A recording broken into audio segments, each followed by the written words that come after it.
기쁜 소식 밝은 세상 대구 가톨릭 평화방송. 시작기도 바치고 시작하도록 하겠습니다. 성부와 성자와 성령의 이름으로. 자비로우신 하느님 아버지, 저희에게 필요한 것을 언제나 넉넉하게 부어주시니 오늘 이 시간도 저희와 함께 하시어 주님의 이름에는 찬미와 영광이 되고 저희 영혼에는 선익이 되게 하소서. 우리 주 그리스도를 통하여 비나이다. 성부와 성자와 성령의 이름으로. 아멘. 지난 한 주간 동안 잘 지내셨습니까? 예. 지난주에 이어서 생명의 시작에 관한 윤리라는 제목으로 또 생명윤리 이야기를 해보려고 합니다. 먼저 이제 지난 시간의 얘기들을 조금 요약해서 한번 소개해 드리는 것이 오늘 그 강의를 들으시는데 도움이 될 것 같아서요. 소개를 조금 해 드립니다. 윤리학이라는 것을 우리가 처음으로 이렇게 접하게 되는 분들도 계실 텐데, 사실 윤리학이라는 게 그렇습니다. 이게 왜 필요한가를 먼저 생각해 봐야 되는데요. 여러분 한번 가정을 해 보십시오. 상상을 한번 해 보십시오. 한 사람은 윤리학자입니다. 또 다른 사람 한 사람은 윤리학을 못 배웠지만 법 없이도 잘 사는 정말로 착한 사람입니다. 1번 윤리학자, 2번 법 없이도 잘 살 사람. 이 둘 중에서 어느 쪽이 더 윤리적으로 살 가능성이 높겠습니까? 2번이겠지요. 윤리학을 모른다 해도 착하고 윤리적으로 살 수 있는 길들은 수없이 많을 것이고 또 그럴 가능성도 높을 것입니다. 반대로 윤리학을 잘 안다 해서 그 사람이 반드시 윤리적이라고는 얘기를 못 하겠지요. 배운 사람이 더하다 이런 얘기가 뭐 그냥 나온 거는 아니지 않습니까? 그렇죠? 법을 잘 알면 또 빠져나가는 방법도 잘 알고 윤리학을 잘 알면 또 도망갈 방법도 더 잘 알 수도 있습니다. 그런데 우리가 왜 윤리학이라는 학문을 공부하고 연구하고 그러는 걸까요? 그게 지난 시간에 말씀드린 내용의 첫 번째였습니다. 윤리학은 어떤 이유 및 어떤 사고에 의해 하나의 가치 판단이 정당화되는가를 탐구하는 학문이다 라고 말씀을 드렸습니다. 용어는 어렵지만 좀 쉽게 말씀드리자면 그거 왜 해야 되는데, 왜 그것이 옳은데, 왜 그것이 잘못됐는데 라고 따져 묻는 일이 되겠습니다. 우리가 이걸 제대로 묻지 않으면 그냥 사람들한테 원래 이건 이러니까 그냥 알아서 하라, 원래 이거는 옛날부터 그랬으니까는 따지지도 묻지지도 말고 그냥 시키는 대로 하라, 이런 식으로 사람을 강요하거나 강박하게 되지요. 우리가 이런 일들을 피하자면 자유롭게 그러면서도 올바른 삶을 살아가자면 무엇이 옳은가 무엇이 틀린가 이런 것들을 따져 묻는 일이 필요하다 하겠습니다.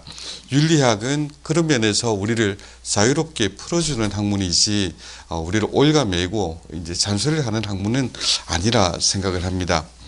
우리는 그 중에서도 생명윤리라는 특별한 부분을 가지고 이번 한 달 동안 제 강의를 진행을 합니다.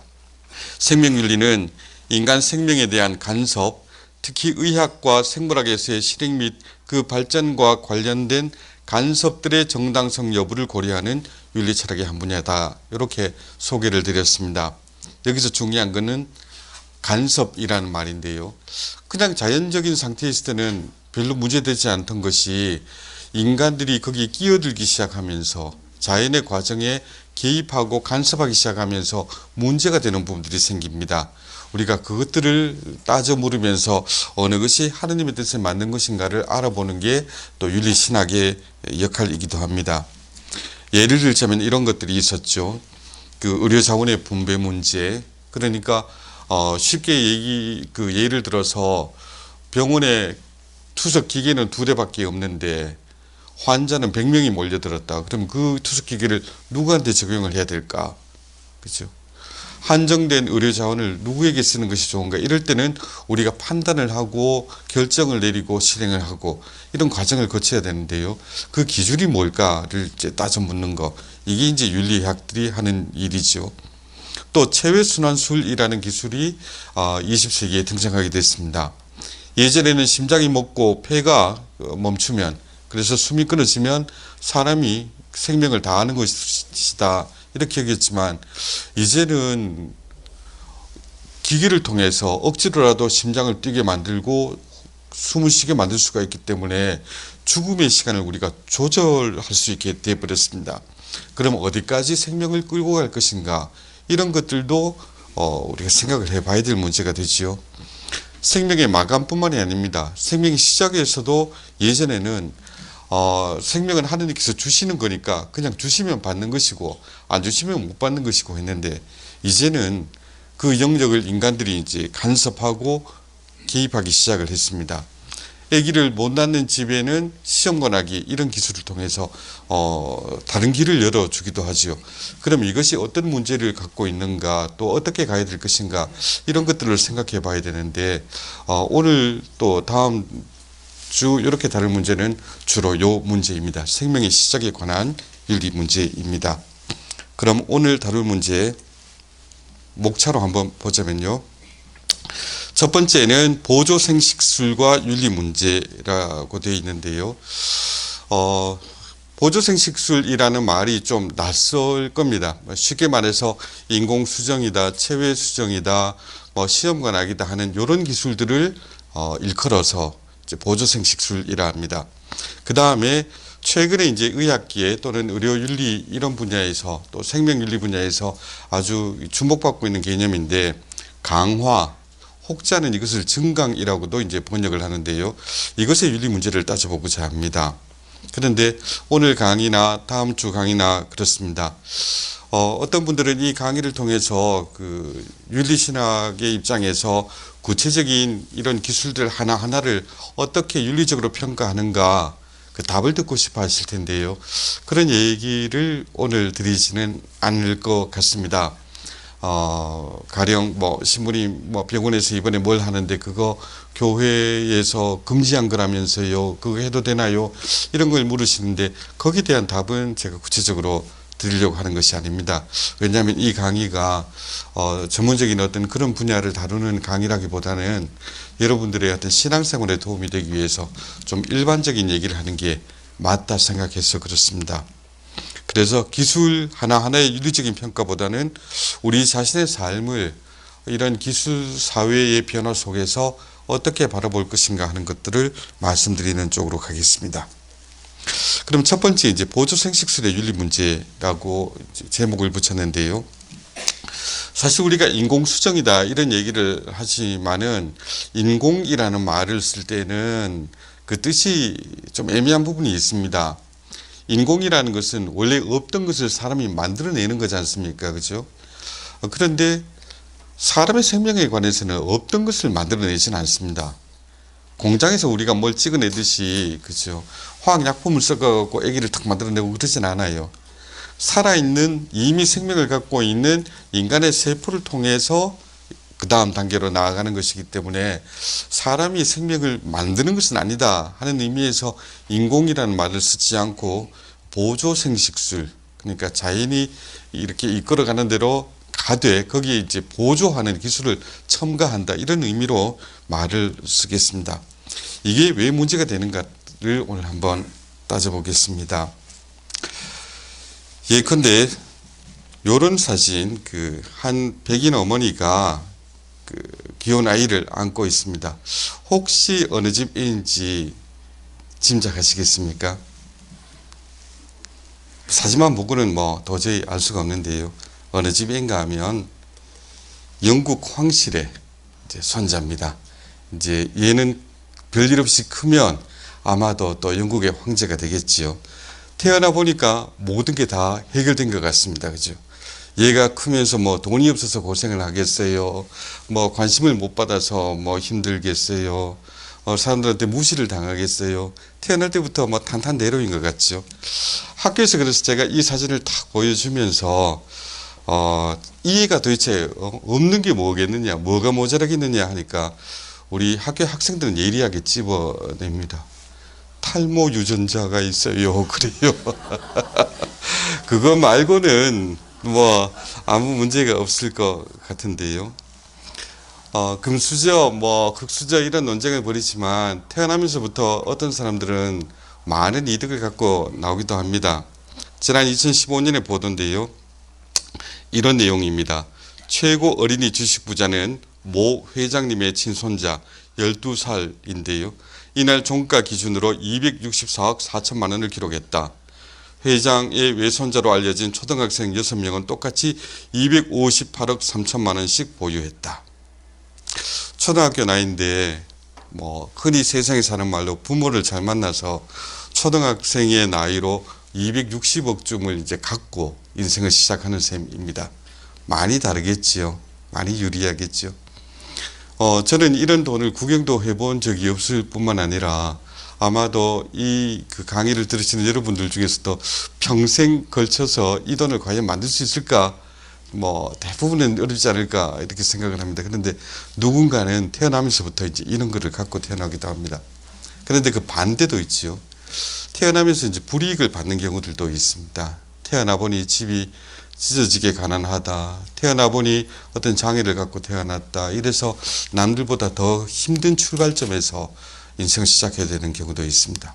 우리가 이제 이런 불평등의 문제, 누군가는 한 발 앞서 있고 누군가는 또 한 발 뒤쳐져 있고 이런 상황들을 어떻게 대처해야 되는가 이런 것들이 전통적으로 문제였는데 그 문제에 한술 더 떠서 생명에 관련된 여러 가지 기술들이 등장하게 됩니다. 그래서 문제가 더 심각한 문제들이 생기게 되는데요. 요 사진 같은 경우를 한번 봅시다. 무슨 보육원 사진 같지요, 그죠? 아니면 어린이집이나 젊은 여성이 애들을 데리고 있던데요. 이분이 큰 사회적 논란을 일으켰습니다. 별명이 옥토맘입니다. 옥토라는 것은요, 문어 옥토푸스지 않습니까? 옥토는 8이란 숫자 8이란 뜻입니다. 왜 옥토맘인가 하면 이 어머니가 8쌍둥이를 한꺼번에 낳았습니다. 그런데 놀라운 것은 이 어머니가 이혼한 그 여성이고 남편이 없다는 사실입니다. 성령으로 잉태한 것도 아닌데, 그죠? 8명을 한꺼번에 낳았는데 사실은 남편도 없이 혼자 사는 분이었어요. 이름이 나디아 슐만이라는 분입니다. 2009년 당시에 32살이었는데 그 이전에 시험관 시술들을 계속 했습니다. 그러면 시험관 시술하면서 기증받은 정자를 갖고 이제 배아를 갖다가 이렇게 만들어 놓은 것들이 있어서 그것을 갖다가 이용해 갖고 시험관 아기를 낳습니다. 그래서 한꺼번에 8아기를 낳았습니다. 이게 다가 아닙니다. 이 8명 이전에 이 어머니가 혼자서 낳은 아기가 6명이 더 있었습니다. 총 12명을 낳아버렸어요. 그런데 한번 상상해 보시죠. 우리가 자식이 2이나 3이 있어도 그 중에 섭섭한 애들 하나는 생깁니다. 그죠? 모든 부모님들이 다 자식한테 똑같이 공평하게 대하려고 하지만 마음은 그런데 현실은 그렇게 잘 안 됩니다. 왜 그런 얘기들 하지 않습니까? 10손가락 깨물어 안 아픈 손가락 없다. 저는 그 말이 틀림없는 진실이라고 생각을 합니다. 그러나 분명히 인정해야 되는 것은요. 10손가락 깨물어 안 아픈 손가락은 없지만 반지 끼는 손가락하고 코 파는 손가락은 다른 겁니다. 그래 어쩔 수가 없는 부분이 있어요.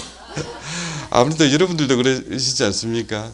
똑같은 자식이지만 똑같이는 안 됩니다. 왠지 마음이 좀 더 가는, 아이고 쟤는 뭔가 좀 모자라서 내가 좀 더 도와줘야 될 것 같고 이런 자식이 또 있게 마련이고, 그래서 똑같을 수는 없어요. 그래서 형제 자매 간에도 이런 문제로 또 갈등도 또 겪고 그걸 또 화해하는 과정도 있고 이렇게 되는데, 여러분이 이 경우라면 어떻겠습니까?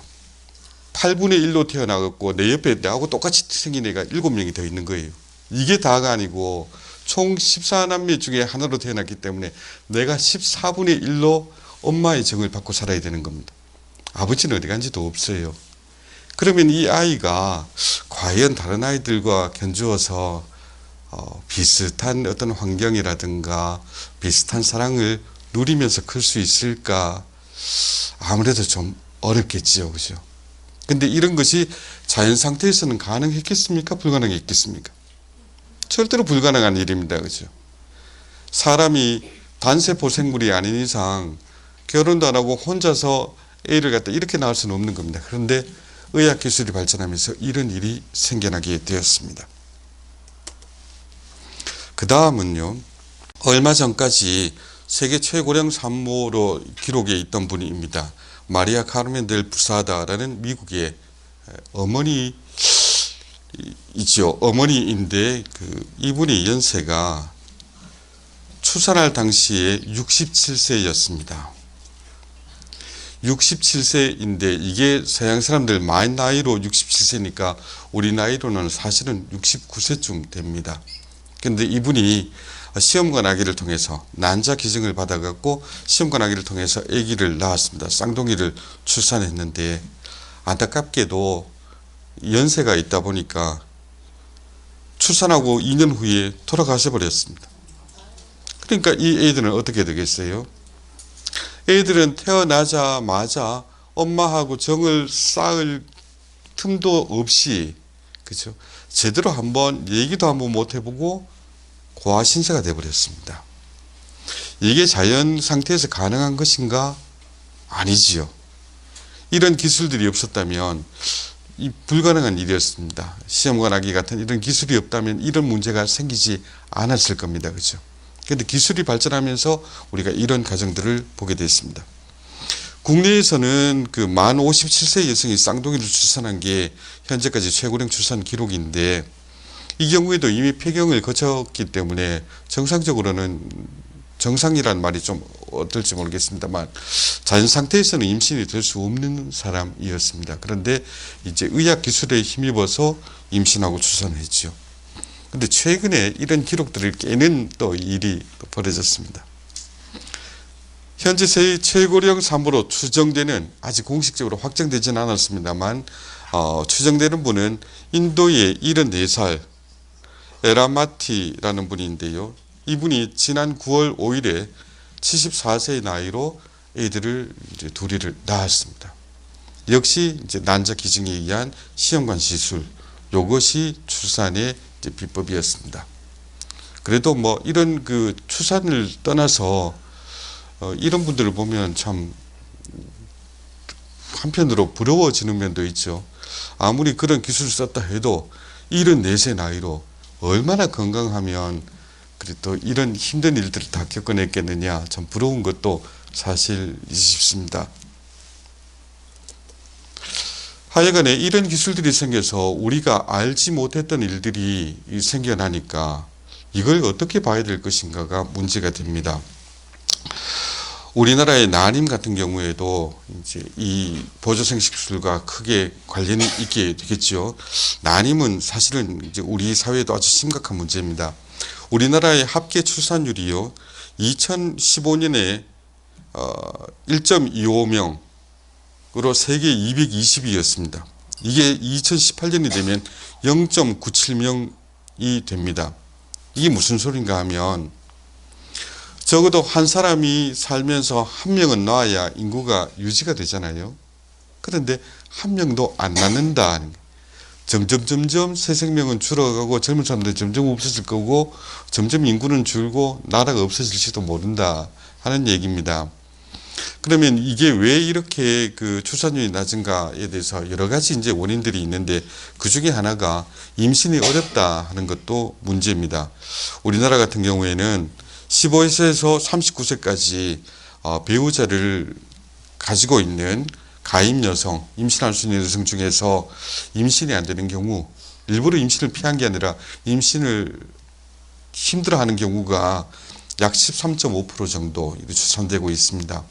이게 2003년인데 지금은 이거보다 더 악화되어 있고요. 세계적으로는 11쌍 중에 한 쌍 정도가 임신을 어렵게 이렇게 느끼게 되는 그런 상황에 있다 합니다. 그리고 난임 진단자 수, 이분이 이제 임신이 안 될 것이다 라고 진단받는 숫자도 계속 늘어가고 있는데, 사실 이 통계는 조금 새겨봐야 될 부분이 있습니다. 특별히 남자들이 이제 임신시킬 능력이 없는 경우들이 자꾸 늘어나고 있다, 이렇게 되어 있는데, 그 원인이 무엇인가에 대해서는 학자들마다 이제 의견이 분분합니다. 그중에 이제 주로 꼽히는 원인으로는 환경 호르몬 때문에 남자들의 생식 능력이 떨어진다, 환경 오염 문제다 이런 얘기도 있고요. 또 한편으로는 예전에는 남자들이 부끄러워서 병원에 안 가다가 이제 병원에 가기 시작했기 때문에 이제 높게 나온다 이런 이제 의견도 있습니다. 어쨌든 간에 임신을 원하지만 안 되는 경우들이 갈수록 늘어나는 건 사실이죠. 특히 요즘 결혼하는 나이들이 또 늦어지지 않습니까? 예전에는 뭐 20대 중반 정도에서 결혼을 했다면 그 다음에 20대 후반, 30대 초 넘어가다가 요즘에는 뭐 40대 초혼인 경우도 적지 않아 있습니다. 그죠? 그런데 그렇게 이게 결혼 연령이 늦어지다 보니까 임신도 더 어려워지는 면이 있죠. 그러면 이렇게 아기를 갖고 싶은 부부가 있는데 임신이 안 된다 하면 어떤 방법이 있는가? 첫 번째 떠올릴 수 있는 방법은 입양이 있겠습니다. 근데 입양에 대해서는 예전보다는 인식이 많이 좋아졌다는 논문들이 나와 있고요. 그래서 일반 국민들의 의향은 대체로 입양 자체에 대해서는 이제 좀 긍정하는 쪽이 높습니다. 그런데 그래도 많은 가정은 입양을 하나의 해결 방법으로 선택하기를 주저합니다. 왜냐하면 입양했을 때 아이가 잘 적응할 수 있을까? 또 그래도 내 핏줄을 또 찾아야 되지 않느냐? 뭐 아니면 내가 입양한 아이를 정말로 친자식으로 잘 키울 수 있을 것인가? 이런 불안 때문에 이제 입양을 좀 꺼립니다. 그래서 난임 시술을 받고자 하는데요. 정부에서도 그 난임 시술을 위해서 여러 가지 이제 지원 사업들을 펼치고는 있습니다. 그런데 이 난임 시술, 그러니까 의학적인 방법을 통해서 아기를 가지려는 시도들이 생기니까 거기에서 벌어지는 윤리 문제들이 따라 나옵니다. 이런 그 난임을 극복하는 그 방법을 뭐 여러 가지로 이렇게 나눠볼 수 있는데, 먼저 첫 단계로 그 도와주는 의미의 어떤 인공수정이 있겠습니다. 이것은, 특별히 이제 배우자 간에 일어나는 일이라고 생각해도 크게 틀리지는 않습니다. 물론 배우자가 아닌 경우에도 일어나긴 합니다만, 이런 경우는 이제 남성이 어떤 문제가 있어서, 여성의 몸 안에서 수정이 될 수 있는 그런 방법을 못 찾을 경우에, 그 과정을 좀 도와준다 하는 의미로 그 도와주는 인공수정이라 이름 붙였습니다. 이 경우는 사실 교회가 그 배우자 간의 이런 일들을 산부인과에서 뭐 이런 시술을 받는다 하는 자체에 대해서 반대하지는 않습니다. 그런데 윤리적으로 정말 문제가 되는 것은, 또는 크게 우리 사회를 바꾸어 놓을 수 있는 폭탄과 같은 존재가 된 것은 이 체외수정과 미세조작술인데요. 체외수정은 수정이라는 사건 자체를 인간의 몸 밖에서 시험관에서 이제 이루어지게 한다는 것이죠. 이게 앞에서 말씀드린 도와주는 인공수정과 다른 것은, 앞에 말씀드린 도와주는 인공수정은 어떻게든지 엄마 몸 안에서 일어나는 거지 않습니까? 그러니까 일단 엄마 몸은 기본으로 그대로 갖고 있고, 그 다음 아버지, 그 아빠의 이제 정자를 받아서 엄마의 몸 안에서 이제 임신이 이루어지게 하는 거기 때문에 자연적인 상태의 임신과 크게 차이가 나지 않습니다만, 체외로 가면 얘기가 완전히 달라집니다. 몸 밖에서 정자와 난자를 만나게 한다는 것은 이제는 아버지, 어머니가 누구냐에 관계없이 아이를 이제 태어나게 할 수 있다는 얘기지요. 정자를 기증받고 난자를 기증받고 아니면 양쪽을 다 기증받았을 경우에 아빠, 엄마와 전혀 혈연 관계가 없는 아이도 태어날 수 있다, 이게 됩니다. 이게 우리 사회에 어떤 문제를 갖고 오게 될 것인가. 앞서 말씀드렸듯이 도와주는 인공수정 같은 경우에는 주로 이제 배우자 간에 일어나는 일이라, 배우자 간에 이런 그 방법의 인공수정이 있을 경우에는 뭐 반대하지 않는다는 것이 교회의 입장입니다. 그런데 체외수정은 다른 문제죠. 이게 엄마 아빠와 관계없이도 일어날 수 있는 일이기 때문에 윤리 문제가 아주 본격적으로 드러나는 계기가 됩니다. 그리고 체외수정을 좀 더 나가면 그 다음에 미세조작술이라는 방법도 있는데요. 정자와 난자를 그냥 둬갖고는 수정이 안 된다 하면 아예 그 정자가 난자 안으로 들어가도록 그 기술을 써서 집어넣는 방법도 있습니다. 이런 방법들이 나오면서 우리가 알지 못했던 변화들이 일어납니다. 그래서 이 두 가지 내지는 세 가지 기술의 어떤 윤리적인 효과랄까 그 충격은 굉장히 이제 다르게 나타날 수 있는데요. 그런 방법에 관계없이 이것이 누구 안에서 일어나는가에 따라서도 조금 따져볼 일이 있습니다. 여기는 AIH라고 적어놨는데 이것은 배우자 간 보조생식수를 얘기합니다. 배우자 간에 이제 부부 안에서 이제 이런 인공수정 방법 이런 것들을 동원했을 때 어떤 일이 벌어질 것인가. 우리 교회 입장은 자연적 목적을 달성하는 것을 촉진하는 정도라면 허용한다는 입장입니다. 그래서 난임 같은 경우에 산부인과 가서 시술 받겠다는 그 자체를 교회가 다 반대하는 것은 아닙니다. 그러나 이런 일들을 합법적인 일을 할 때도 주의할 부분은 있지요. 잘못하면 이제 부부가 서로 사랑하고 서로 돕고 살도록 되어 있는 이 본리의 정신을 잊고 마치 서로가 아기 낳는 기계인 것처럼 막 그 애 낳는 문제에 너무 매달려서 서로 좀 마음 상하게 되고 이런 일들이 있습니다. 그래서 그런 문제들은 우리가 주의를 해야 될 것이고요.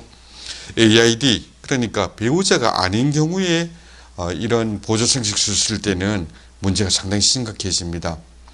남자한테 문제가 있어서 뭐 정자를 기증받았다든가 아니면 여자한테 문제가 있어서 난자를 기증받았다 할 때는 굉장히 이제 심각한 문제가 벌어질 수가 있는데요. 첫째는 부부 사랑과 부부 행위의 본질에 어긋난다 하는 거. 그래서 부부로 살기로 약속을 하고 하느님 앞에서 이제 서약을 맺었다 하는 것은 남들한테는 주지 못하는 둘만의 것들 이것들을 갖다가 평생 지키고 살겠다는 그런 뜻이기도 한데 아기를 낳기 위해서 다른 사람을 끌어들인다는 것 자체가 부부에게는 좀 뭐랄까요 부부 생활의 본질을 흔드는 일일 수 있다 하는 것이죠.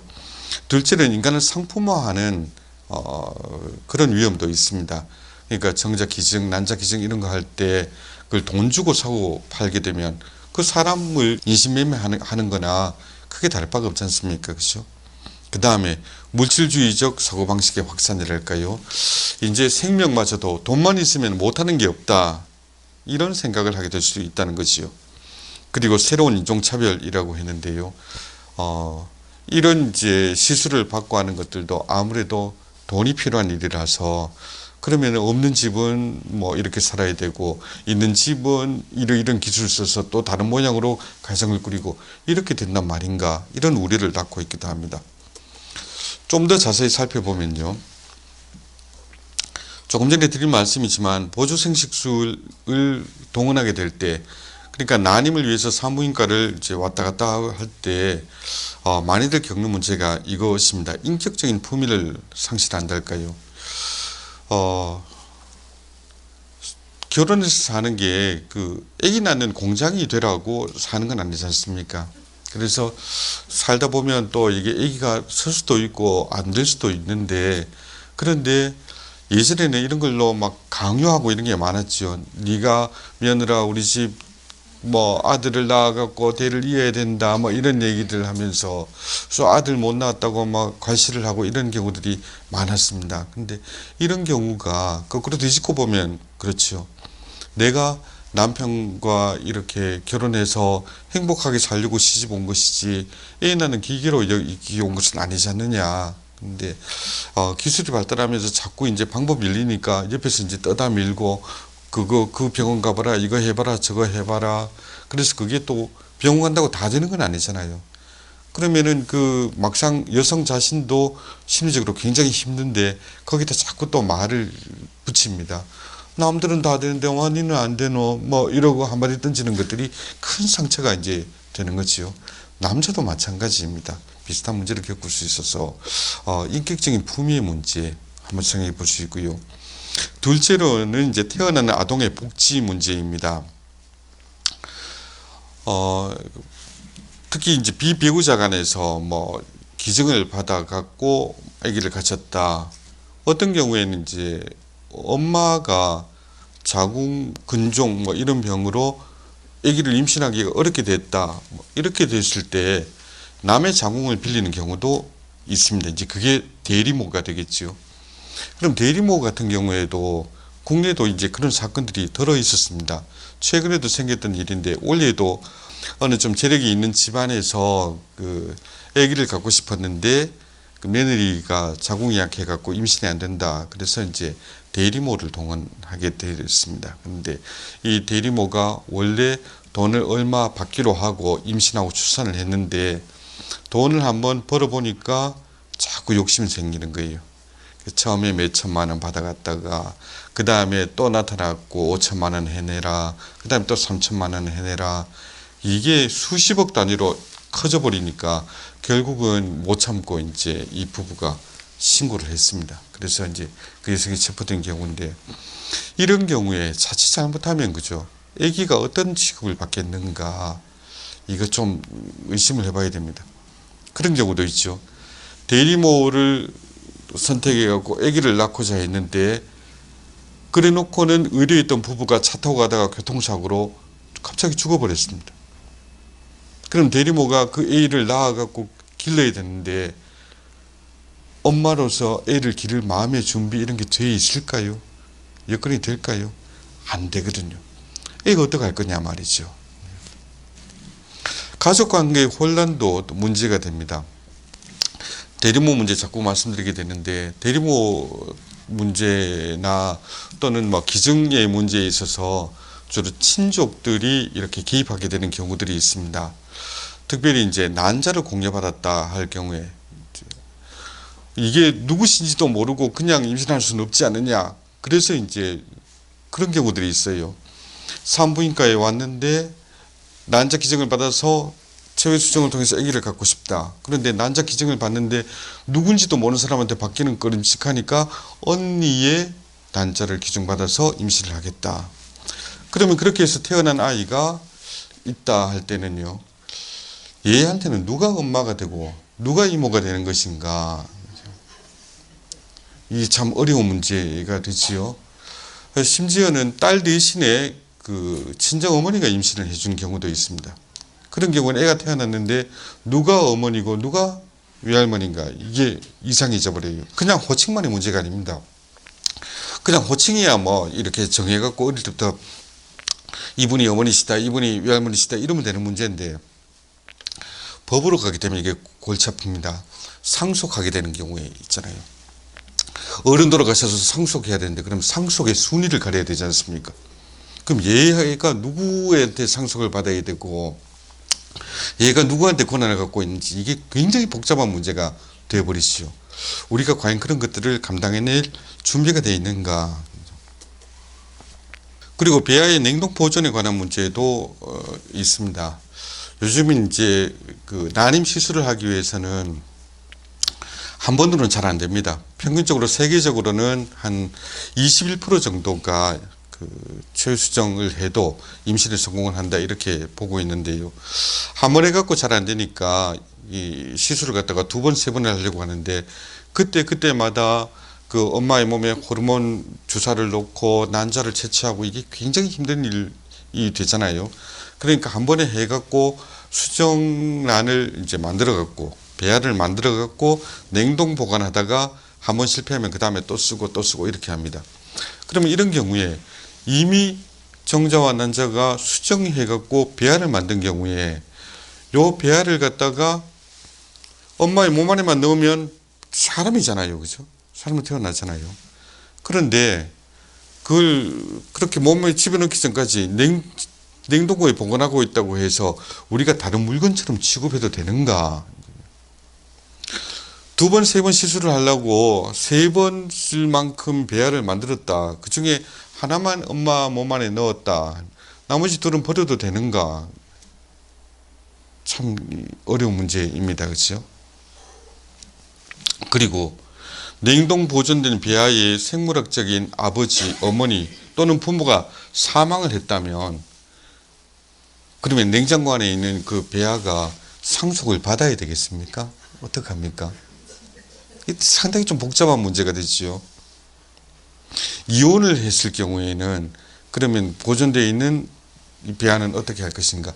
이런 거 심심찮게 나오는 문제입니다. 그렇죠? 사고가 나서 아버지가 갑자기 세상을 떠나게 됐습니다. 홀로 남은 젊은 그 아내가 세상을 떠난 남편을 그리워하면서 꼭 그 애를 갖고 싶다. 이렇게 생각을 했는데, 딱 생각이 난 겁니다. 지난번에 냉동해 놓은 배아가 있지 않느냐. 그래서 임신하면 되지 않느냐. 그죠? 그래서 이제 임신해서 애를 낳았다. 이게 가능하게 됐습니다. 근데 그게 그냥 그렇게 좋은 마음으로 시작해서 좋은 마음으로 끝나기만 하는가? 그렇지는 않습니다. 여기에도 가령 유산 문제가 딱 걸릴 경우에 어떻게 할 것이냐 말이죠. 그리고 냉동 보존된 배아들을 폐기한다면 그건 또 어떻게 하는 게 좋겠습니까? 이것도 한번 물어봐야 될 문제입니다. 한 번에 이제 배아를 만들어 놨다가 병원 가고 이식을 받고 아기를 출산하게 되는데 A는 하나만 된다 해갖고 나머지는 폐기하자. 그러면 그냥 그 배아들을 버리면 되는 것인가요? 뭔가 좀 끔찍하지 않습니까?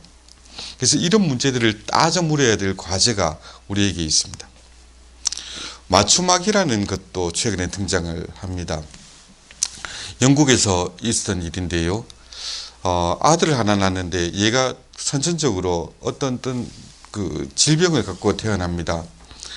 그래서 이식을 받아야 되는데 이식에 적당한 사람을 찾기가 참 힘들어요. 그러니까 이 부모가 생각을 하게 됩니다. 남한테 받기 힘들면 그 장기를 줄 동생을 놓자. 그래갖고 동생을 미리 산전 진단을 통해 갖고 요런 모습을 갖고 태어나도록 만들어냅니다. 그래서 이제 걔한테서 이식을 받아갖고 그 형을 이제 살려냈죠. 의학의 그 힘이 희망이 없는 곳에 막 희망을 주는 아주 좋은 소식인 것 같지만 사실은 그보다는 더 깊은 문제가 있습니다. 가령 이 경우에 그 동생이 어느 날 묻게 되겠지요. 나는 이 세상에 어떻게 태어났느냐, 나는 왜 이 세상에 인간으로 태어나게 됐느냐라고 물었을 때, 다른 사람들 같으면 하느님께서 사랑하셔서 너를 세상에 생명으로 주셨단다 이런 얘기도 하겠고, 너희 아빠와 엄마가 둘이 서로 사랑해서 그 사랑의 결실로 네가 태어났단다 이런 말을 할 수도 있을 겁니다. 근데 얘는 어떤가요? 너 형이 그 병이 있어갖고 이식을 해줘야 되는데 그 장기가 부족해갖고 그래서 늘 태어나게 했다. 그걸 알게 된다면 그 동생은 어떻겠습니까? 내가 태어난 게 내가 한 인간으로 살려고 태어난 게 아니라 그저 뭐가 필요했기 때문에 나한테 뭘 뽑아 쓰려고 그렇게 해갖고 그렇게 나를 태어나게 했구나. 이거를 알게 되는 순간에 이 아이의 삶이 어떻게 될 것인가 심각한 문제지요.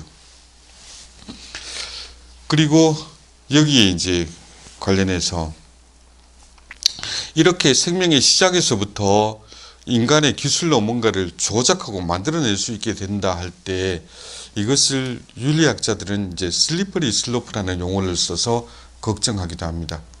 미끄러운 경사길이라는 뜻인데요. 왜 미끄럼틀 탈 때 그렇지 않습니까? 미끄럼틀 탈 때 힘을 줘야 되는 것은 처음 출발할 때입니다. 그죠? 처음 미끄러기 시작할 때는 가만히 앉아 있다고 안 내려가거든요. 그래도 엉덩이라도 한번 들썩해야 이제 위로 내리기 시작합니다. 근데 한번 내려가기 시작하면 탄력을 받아서 쭉 내려가죠. 인간 생명의 시작에서부터 우리가 손을 여태까지는 안 대고 있다가 손을 한번 대고 선을 넘기 시작하면 그 다음부터 우리가 인간 생명에 대해서 어떤 일을 할지 모른다. 이런 우려를 안 할 수가 없습니다. 그래서 우리가 이런 이제 보조 생식수를 통해서 생각해 봐야 될 문제는 과학 기술이 발전한다고 해서 그것을 그냥 생각 없이 받아들인다든가 과학 기술에 우리의 삶의 주도권을 뺏겨서 되겠는가 하는 점입니다. 과학과 기술이 발전한다는 것은 결국 인간을 위해서인 것이고 온전한 인간으로 사는 데 도움이 되는 선에서 그게 필요한 것입니다. 그죠? 무조건 기술이 발달한다고 해서 그걸 다 쓸 필요도 없고 다 써야 될 이유도 없는 겁니다. 능력이 있다고 해서 그걸 무조건 다 써야 되는 것은 아니죠. 이 능력을 어떻게 쓰는 것이 맞는가 이걸 따져봐야 된다는 것입니다. 조금 쉽게 말씀드리자면 저는 이제 취미 삼아 운동으로 이제 복싱을 이제 조금 합니다. 학교에서도 이제 체육관에 가고 이제 복싱을 하고 하는데, 제가 복싱을 하면서 주먹을 단련해서 남을 때릴 능력을 갖고 있다 해서 기술이 있으니 써먹어야지 라고 생각하고 아무나 때리면 어떻게 되겠습니까? 그죠? 마찬가지로 우리가 인간의 과학기술을 이만큼 발전시켰고 그럴 능력이 있다 해서 우리가 뭐든지 다 해도 되는 것은 아니거든요. 여태 말씀드린 대로 우리가 생각하지 못했던 여러 가지 변화들이 인간 사회 안에 생겨날 수 있고, 그 안에서 우리가 길을 잃어버릴 수 있기 때문에, 그래서 우리가 이제 이 문제를 다뤄보고 있는 것입니다. 결국 과학과 기술은 모든 사람에게 유익이 되는 온전한 인간의 발전에 기여할 수 있을 때의 의미가 있다 하는 점 짚어봐야 되겠습니다. 그리고 아이를 갖고 싶은 애타는 마음은 충분히 이해가 갑니다만, 그 애타는 마음 때문에 모든 것을 다 해도 되는 것은 아닙니다. 하지 말아야 될 것은 하지 말아야 되고, 할 수 있는 일은 또 할 수 있는 것이고, 그렇죠. 그 욕심을 내서 내가 아이를 갖기 위해서 기존의 어떤 그 가족 제도도 흔들고 또 윤리적인 질서도 흔드는 어떤 일을 했다 할 때 그 뒷감당을 우리가 할 수 있는가, 거기에 대해서도 진지하게 생각을 해봐야 되겠습니다. 그래서 그 체외 수정에 관련해서 부부들에게 주시는 그 교황님의 말씀을 하나 이렇게 인용하자면, 가정공동체라는 그 문헌의 14항이 이렇습니다. 잊지 말아야 할 것은 출산이 불가능한 경우에라도 그 이유 때문에 부부 생활이 가치를 상실하지 않는다는 점입니다. 육체적 불임은 사실 부부에게는 인간의 생명을 위한 다른 중요한 봉사의 기회, 예를 들면 양자, 각종 교육활동, 다른 가정과 가난한 이나 장애 아이들에 대한 봉사의 기회가 될 수도 있습니다. 그래서 나에게 애를 써도 이렇게 아기가 생기지 않는다면 그걸 무리한 방법을 동원해서 해결을 하려고 하는 것보다 다르게 또 방향을 또 바꿔볼 수 있지 않을까 하는 말씀 드립니다. 두 번째 부분은 의학적 강화 또는 증강이라고 번역됩니다. 메디컬 인핸스먼트라고 하는데요. 의학의 발전에 따라서 예전에 꿈꾸지 못했던 일들이 이제 이루어지는 일들이 있는데, 이것들을 어떻게 봐야 될 것인가 하는 것도 생각을 해 보겠습니다.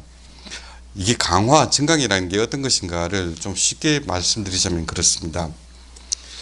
전통적으로 병원에 간다 또는 의학이 개입을 한다 또는 의료 혜택을 입는다 하는 것은 건강에 반대되는 질병이라든가 불편 또는 죽음의 위협, 이런 것들로부터 사람을 보호하고 지켜주는 그런 의미가 강했습니다. 그런데 요즘은 건강에 관계없이 병원에 가는 일들이 늘어났죠. 같은 성형수술이라도 그렇습니다. 지금 보시는 위의 그림은 이제 구개열, 예전에 이제 언청이라고도 얘기를 했습니다. 이런 경우에 여러 가지 이제 그 불편한 점들이 있고 이게 장애이기 때문에 이것을 고쳐주는 수술을 성형수술을 합니다. 그런데 이런 경우에는 의료라고 얘기를 하겠지요. 그런데 의료가 아니라 증강이라고 얘기할 때는 어떤 뜻인가 하면, 이런 건강의 문제, 기능적으로 아무 문제가 없는데도 불구하고 병원 가고 어떤 특정한 기능을 더 높여서 삶의 질을 높이려는 일들이 있습니다. 요게 그 증강 혹은 강화라고 불리는 것입니다. 예를 들어서 미용 성형 같은 경우가 있죠. 코가 1mm가 높든지 낮든지 그게 뭐 그리 그 차이겠습니까? 그죠? 눈이 쌍꺼풀이 있든지 없든지 그게 뭐 사는 거하고 뭐 그리 관계가 있겠어요? 그죠? 그런데도 불구하고 많은 사람들이 병원 가고 이제 이런 일들을 한단 말이죠. 그 의사 선생님들이 도움을 빌려갖고, 그래서 요즘은 뭐 의느님 이런 얘기도 하지 않습니까? 그죠? 의사 선생님들이 미용 성형에서 못하는 게 없다. 근데 이런 게 그냥 마냥 좋기만 한 것인가? 의학의 힘을 빌려갖고 삶의 질을 높인다는 것이 정말로 우리의 삶의 질을 상향시키기만 할 것인가? 이런 것들을 한번 짚을 필요가 있습니다. 가령 이런 문제들이 일어나기 때문인데요. 아까 첫 번째 말씀드린 보조생식술과 관련되는 문제이기도 합니다. 여러분들 이 사진을 보면 뭐 평범한 한 가정 같아 보이지만 눈썰미가 좋은 분들은 이 사진에서 뭔가 좀 다른 것들을 감지하실 수가 있습니다.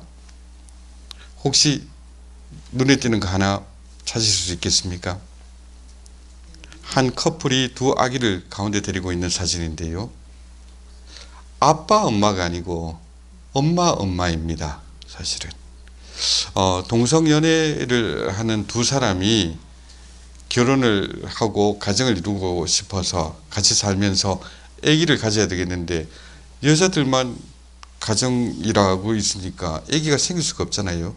그래서 이제 정자를 기증을 받습니다. 근데 기증받을 때 이 사람들이 특별한 조건을 걸어 놓습니다.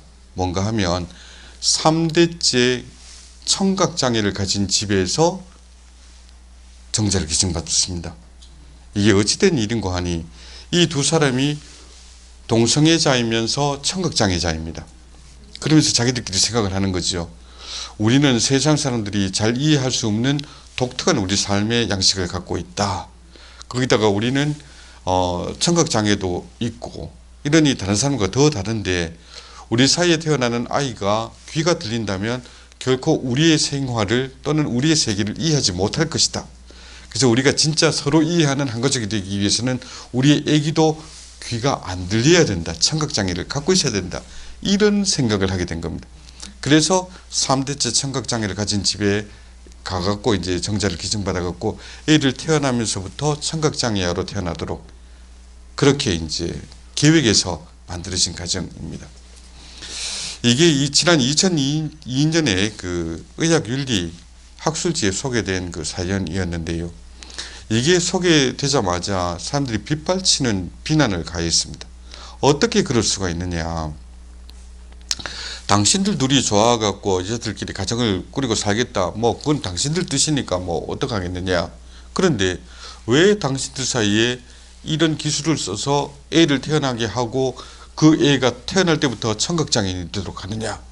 이러면서 비난이 막 옵니다. 그 비난하는 마음들이 이해가 좀 되시지요? 그렇죠? 여기서 이제 딴 문제를 다 제쳐놓고 이거 하나만 생각해 보시죠.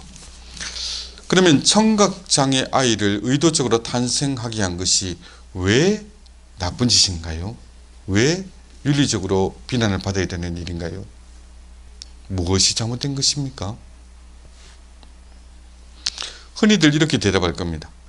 아니 애가 태어나면서부터 불이익을 받도록 만드는 게 그게 부모가 할 짓이냐.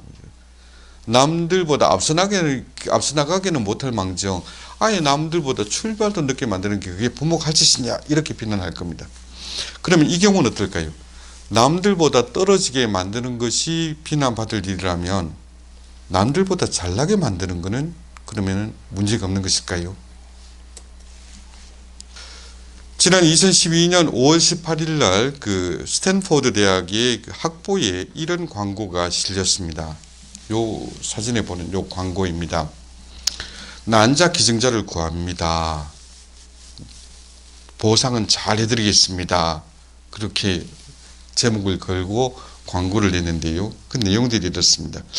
우리 부부는 둘 다 스탠포드 졸업생인데 우리 아기는 정말로 뛰어난 아이를 만들어 갖고 뭐 어마어마한 집안을 만들어 보고 싶습니다. 그러니까 난자를 기증을 받는데 스탠포드 그 소위 명문대에 재학 중인 여학생들 중에서 나이는 이렇게 젊은 나이로 하고 학교의 성적은 A 학점 이상, 평균 A 학점 이상으로 하고 각종 수상 실적을 갖고 있고 이런 여학생이 난자를 기증해 준다면 우리 부부가 잘 길러갖고 정말로 사회에 도움되는 뭐 큰 인물을 만들어 보겠습니다. 이러고 광고를 탁 냈습니다. 이거 문제가 있는 것입니까? 애한테 태어날 때부터 불이익을 받도록 만드는 게 비난받을 일이라면 그러면 이렇게 해서 태어난 아이는 태어날 때부터 머리도 좋지요. 외모도 빼어나지요. 뭐 하나 부러울 게 없는 아이인데 이런 아이 만드는 건 그러면 나쁜 게 아닙니까? 어떻습니까? 왜 나쁩니까? 나쁘다고 생각한다면 애한테 좋은 일 해주는 건데 이게 나쁜 일인가요? 그런데 대부분의 사람들은 이런 걸 보면 거부감을 느끼죠. 저러면 안 된다. 저거 곤란하다. 그걸 왜 그러냐고 설명을 하라 그러면 말이 좀 막히는 면이 있어도 저러면 안 되지 하는 게 있습니다. 그 왜 그럴까? 이걸 같이 한번 생각해 볼 건데요. 어떤 분들은 이제 그 얘기를 하세요. 이것은 공정하지 않기 때문에, 소위 말해서 반칙이기 때문에 안 된다. 사람이 살면서 언제라도 누군가와 경쟁을 하면서 살아갈 수밖에 없는데, 그죠? 우리 삶의 많은 부분은 경쟁으로 되어 있습니다. 심지어 그죠, 어린이집에 자리를 구할 때도 줄 서갖고 선착순으로 이렇게 해야 되는 경우도 있고, 중학교 갈 때, 고등학교 갈 때, 대학교 갈 때 다 경쟁을 다 해야 되고 이렇죠. 그런데 누구는 태어날 때부터 집에 돈이 있거나 뭔가 있다 해서 이만큼 득보고 그렇게 시작하고, 누군가는 그걸 못 누리고, 이거는 공평하지 않다, 공정하지 않다, 이런 얘기들 합니다. 그래서 이런 하면 안 된다라고 생각하시는 분들 있습니다. 근데 그게 과연 그 하나만 문제인가? 이런 증강의 사례들, 그러니까 인위적으로 그 사람의 건강에 관계없이 인위적으로 사람의 어떤 특정한 기능이라든가 특정한 외모, 특정한 신체적 특징을 강화시켜서 좀 더 나은 삶을 만들게 하려는 이 시도를 우리가 어떻게 봐야 될 것인가 하는 연장선상에서 생각해 보죠.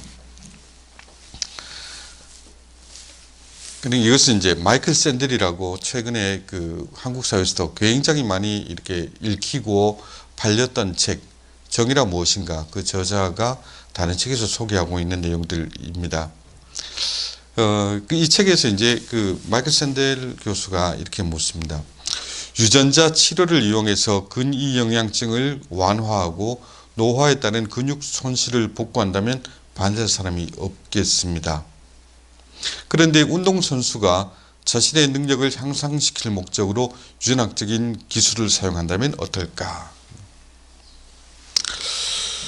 위의 것은 말하자면 의료에 해당하는 거고, 밑에 것은 강화라고 할 수 있을 겁니다. 나이가 들면서 점점점 근육이 약해지고 근육의 양이 줄고 이래서 힘이 없어지고, 그래서 어르신들이 많이 겁내시는 게 그거잖아요. 이제 넘어지는 거. 근육의 힘이 약해져서 걷다가 한번 넘어지고 나면 무서운 게, 특히 넘어지면서 고관절을 다쳤다 이러면 못 일어나고, 그럼 못 일어나는 상태에서 침대에 좀 누워 있다 보면 근육은 더 약해져 있고, 그래서 한번 누웠다가 혹시나 내가 다시 못 일어날까 봐 굉장히 두려워하게 되는 거거든요. 그런 경우에 유전자 치료를 이용해서 근육의 양을 늘린다, 신기술이 발견됐다, 새로운 약이 나와서 근육의 양을 탁 늘리게 됐다, 그러면 그걸 갖고 잘못됐다 할 사람은 없을 겁니다. 그죠? 그런데 똑같은 기술을 써갖고 똑같은 약을 먹여갖고 운동선수의 기능을 높였다 하면 어떨까요? 사람들은 그게 반대합니다. 그죠? 반칙 아니냐. 그죠? 남들은 운동 기능을 높이려고 이만큼 노력해서, 그죠? 이만큼 더 땀을 흘려갖고 이런 그 수준에 도달했는데, 너는 그걸 반칙으로 약 매달 먹고 이만큼 올라왔다면 이거 반칙 아니냐. 이건 문제다라고 얘기를 합니다. 그런 측면이 있습니다. 또 다른 예를 볼까요? 알츠하이머, 참 슬픈 병입니다. 알츠하이머는 흔히 자기를 잃어버린 병이다. 그렇죠. 기억을 잃어가면서 내가 누군지를 잃어버리는, 그래서 참 슬픈 병이기도 한데, 기억 장애에 시달리는 환자에게 획기적인 치료 효과를 주는 약물을 통해서 이걸 개선한다. 여기에 대해서는 아무도 반대 안 할 겁니다. 우리 아버지가 알츠하이머인데, 그래서 지난번에 갈 때는 내 얼굴도 못 알아보는 것 같던데, 새로운 기술이 나와갖고 말이죠. 신약이 나와서 약을 한 달쯤 드셨더니 기억을 막 생생하게 다 하시더라. 이러면 사람들이 기뻐하지 그걸 반대할 이유가 없거든요. 근데 똑같은 약, 소위 말해서 머리 좋아지는 약을 공부하는 학생들한테 먹이는 건 어떨까요? 이 실제로 일어나는 일이기도 합니다. ADHD라는 그 정신질환이 있지 않습니까? A가 집중력 떨어지고 산만하고 이렇다. 그러면 이제 그걸 정신과에서 진단을 받아서 약을 먹입니다. 그런데 미국의 경우에 지금 처방되고 있는 ADHD 약 중에서 약 10%에서 15% 정도는 병과 전혀 관계없는 애들한테 투약되고 있다는 보고가 있습니다. 왜 그 약을 먹는가 하면 그 약을 먹고 나면 집중력이 되게 좋아지거든요. 사마르는 애들가 집중력이 좋아집니다. 그러니까 성적 높이기 위해서 멀쩡한 애한테 그 약을 먹이는 겁니다. 이런 문제가 나왔다. 그러면 이게 어떻게 봐야 될 것인가? 그런 사람들은 거기에 대해서는 또 반대를 합니다. 아, 그러면 안 되지. 공부는 지가 열심히 노력해서 해야 되는 것이지, 그걸 약 먹고 남들보다 더 많은 공부, 내지는 더 높은 성적, 이거 공정하지 않다. 그러니까 잘못됐다. 이렇게 얘기를 합니다. 역시나 위에 것은 이제 의료에 해당하는 것이고, 밑에 것은 증강에 해당되는 것이죠. 키도 그렇습니다.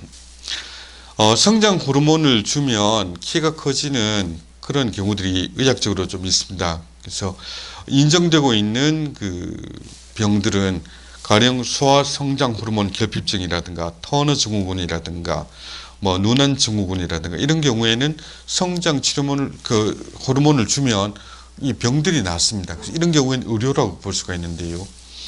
근데 이런 병을 안 갖고 있는데도 성장 호르몬을 맞겠다고 하는 사람들이 있습니다. 키가 크면 왠지 더 좋을 것 같아서, 나는 키가 적어서 맨날 좀 이래 무시당하는 것 같아갖고 키라도 좀 컸으면 좋겠다. 우리 애는 키가 훤칠하면 보기도 좋지 않느냐. 이래서 이제 병이 없는 애를 호르몬 치료 받겠다고 나서는 경우들이 있거든요. 그러면 이런 경우를 또 사람들은 또 대체로 어떻게 볼 것인가 하면, 대체로는 이제 부정적으로 보겠죠. 그 왜 멀쩡한 애를 붙잡아갖고 그러겠냐. 그런데 말이죠. 이런 강화를 갖다가 반대하는 얘기들, 저거 잘못됐다, 저거 저러면 안 된다라고 얘기하는 많은 경우에 우리가 근거로 생각하는 것이 공정하지 못하다, 공평하지 못하다 였습니다. 그 공부를 갖고 경쟁을 해서 시험을 본다면 그 공부 얼마나 열심히 했느냐, 얼마나 많이 했느냐로 해야지. 누구는 그냥 약 먹고 성적 확 올렸다, 그게 너무 공정하지 않다, 그래서 안 된다, 이렇게 보거든요. 그리고 이제 운동 같은 경우에도 운동선수들 그거를 땀 흘려 자기가 노력할 생각을 안 하고 그 약 먹고 말이지, 병원 가고 치료받아 갖고 갑자기 기록이 확 단축된다, 공정하지 못하다, 그렇기 때문에 잘못됐다라고 하는데 과연 그것만 잘못이겠느냐 말이죠. 그렇다면 그런 강화 내지는 증강의 방법을 안 쓰면 세상이 원래 공정하고 정의로웠던가? 원래 그렇지는 않습니다. 그렇죠? 그런 게 비윤리적이다, 그 인위적인 방법을 쓰는 게 잘못됐다라고 하는데, 그게 사실은 약을 안 먹인다 뿐이지 애들 붙잡아 놓고 새벽 1시, 2시까지 공부시키는 게 그거 결코 좋은 일은 아니지 않습니까? 그럼 뭐가 잘못되는가? 좀 다른 관점에서 우리가 볼 필요가 있는데요. 우리가 이렇게 증강이라든가 강화의 방법을 자꾸 쓰다 보면 사람들 사이에 이런 생각들이 자리 잡게 됩니다. 첫째는 내가 지금 누리고 있는 것은 어디까지나 내가 노력해서 얻은 것이다. 나는 이걸 누릴 자격이 있다. 내가 태어났을 때는 키가 작았지만 우리 집에서 이렇게 성장 호르몬 주니까 이만큼 컸지 않느냐. 내가 태어났을 때는 얼굴이 쌍꺼풀이 없었지만은 나는 이렇게 했지 않느냐. 그러니까 나는 쌍꺼풀을 가진, 훤칠한 키를 가진, 머리 좋은 사람으로서 누릴 자격이 있다, 이런 생각을 하게 되죠. 이런 생각을 갖게 되면 남을 보는 눈도 바뀝니다. 남들이 뭔가 잘 안 되는 걸 보면 왜 너는 노력을 안 하니?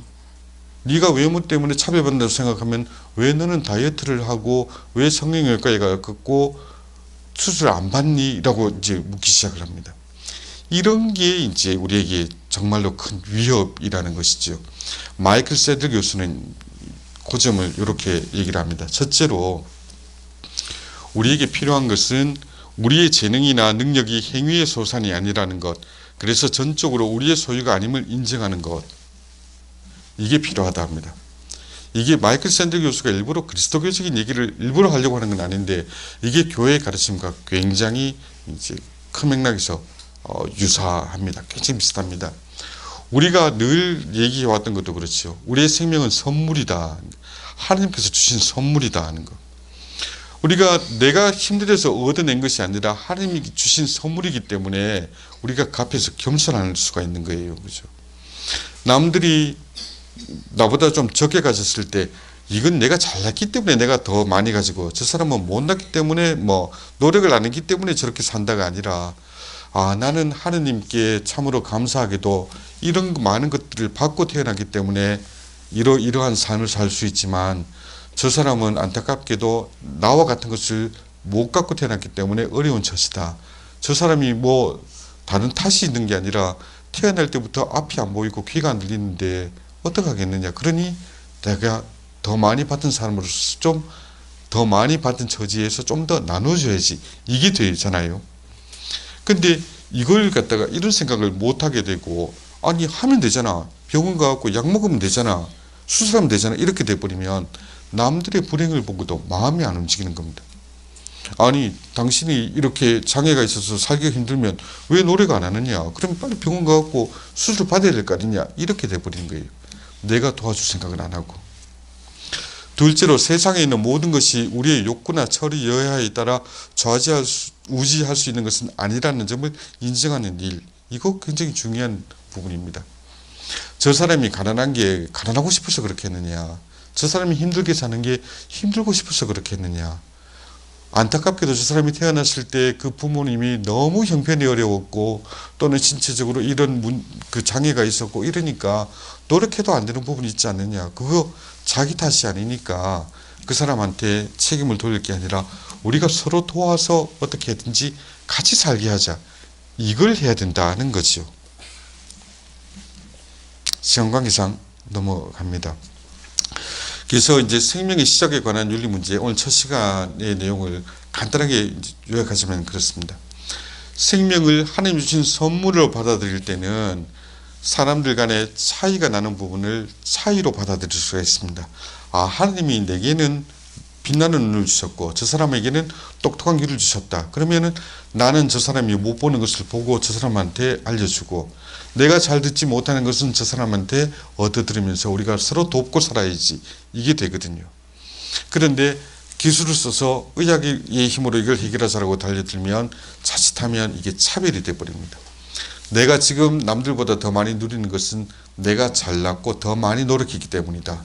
저 사람이 불행한 것은 나만큼 약도 안 먹었고 돈 벌어갖고 수술도 안 받았고 노력을 안 했기 때문이다. 그러니까 저 사람의 불행은 저 사람의 것이고 나의 행복은 나만의 것이다. 이런 생각을 할 수 있다는 것이죠. 그래서 오늘 생명의 시작에 관한 윤리 첫 번째 문제 보조생식술 또 증강 이런 문제를 말씀드렸습니다만 개별 기술들을 평가하기 전에 그 밑에 있는 이 흐름들을 여러분들이 꼭 좀 생각해 봐 주십사 부탁드립니다. 나는 나에게 주어진 것을 겸손한 자세로 선물로서 받아들이고 있는가? 아니면 내가 잘나서 이만큼 느렸고 저 사람은 나만큼 노력 안 했기 때문에 불행할 수밖에 없다. 이런 비정한 태도를 우리 몸에 붙이고 있는가? 이런 점들을 함께 생각해 봤으면 좋겠습니다. 마침 기도 영광송 함께 드리도록 하겠습니다. 성부와 성자와 성령의 이름으로 영광이 성부와 성자와 성령께 처음과 같이 이제와 항상 영원히 아멘. 성부와 성자와 성령의 이름으로 아멘. 예, 수고하셨습니다.